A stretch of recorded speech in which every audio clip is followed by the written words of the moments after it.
Salut, eu sunt Costa Darticulass. Astăzi vom înregistra un video de Warcraft. Cel mai tare, unul din jocurile mele frate, e Dumnezeu aici. Am făcut o hartă, m-am chinuit o să o fac. Să vedem, hartă. Aici. Asta durează ceva să încarci, pentru că e foarte mare, gigantică.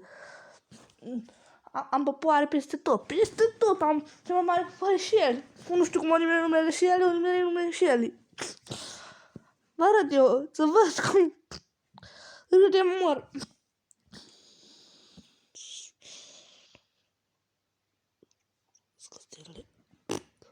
Oamenii știu, uite, mi-e foarte muncă aici, vedeți aici, jos, aici mereu îți dă indicații să faci, să pui resurse, să faci așa. Eu am pus resurse, dar le folosesc acolo, aici la mine, la Moldova. Facem băi, eram pe piesă.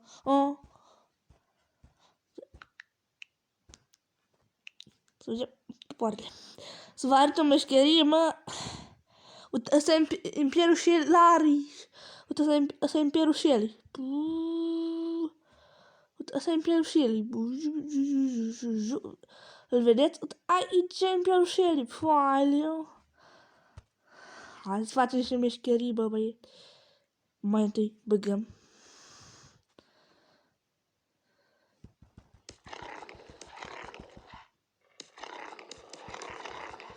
Băgăm niște lucruri. Să iau mare de dacă.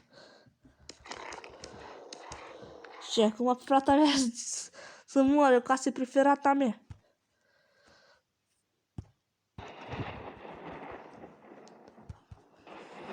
Papașelor!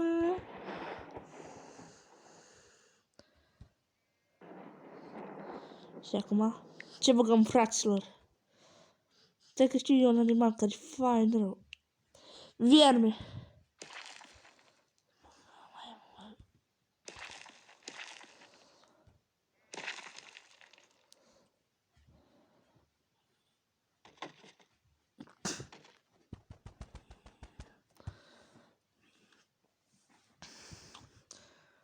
Fraților! Cum îi dă pe proști? Cam harta salvată, vreau să folosesc mereu. Să mai joc, să știu dacă evoluează harta, să știu. Pag, băieților, bă, uite cum distrug întreaga lume, ia. O distrug, îi bag toată peste roate. Hai să fac ceva. Ce bombiță folosim? La masa mare, wow!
Bombele fac.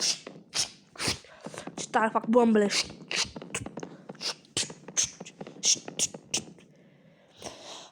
Bănuțul om. Bă!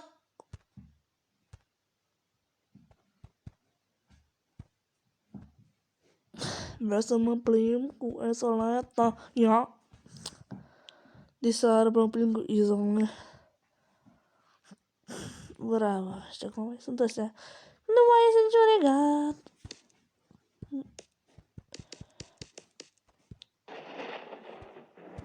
Nu cu fulgerul. Asta nu mai sunt animale, mai sunt.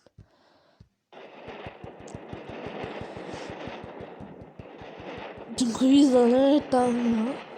Și ce-am auzit fraților? Fraților, am auzit că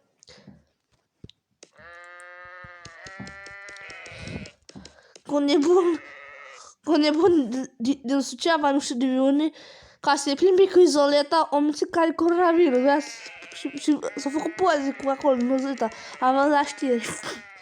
E bun, nu așa nebună. În loc să-i ferească de boală, e să duc să se plimbe cu izoleta.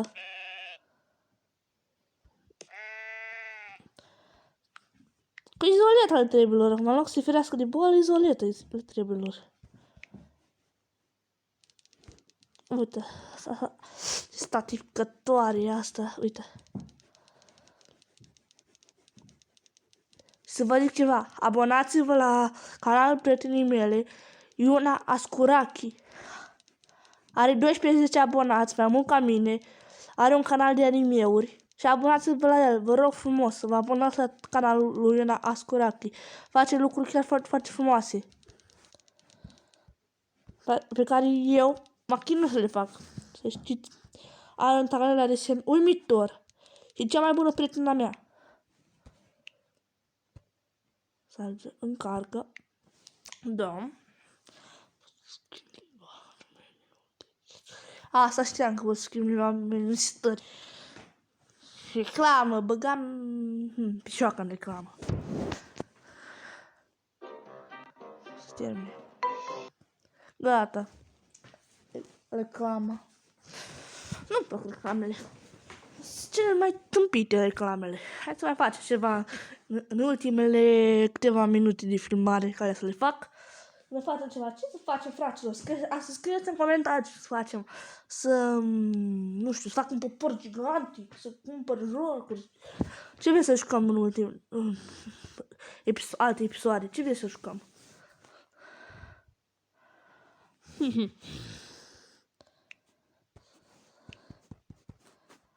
Asta îmi place, zicea.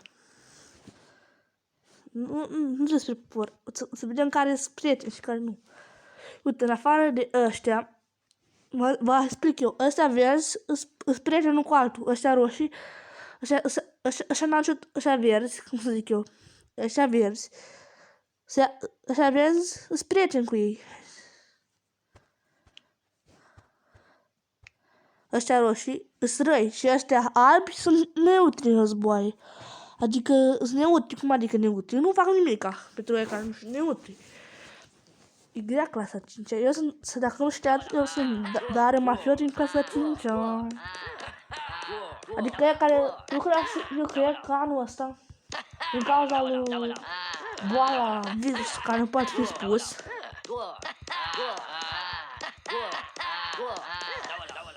coronavirus, să vrea îngheța anul, așa zicem, să îngheța anul și că facem ea clasa 5 și clasa 4 și clasa 3 tot, și facem ea.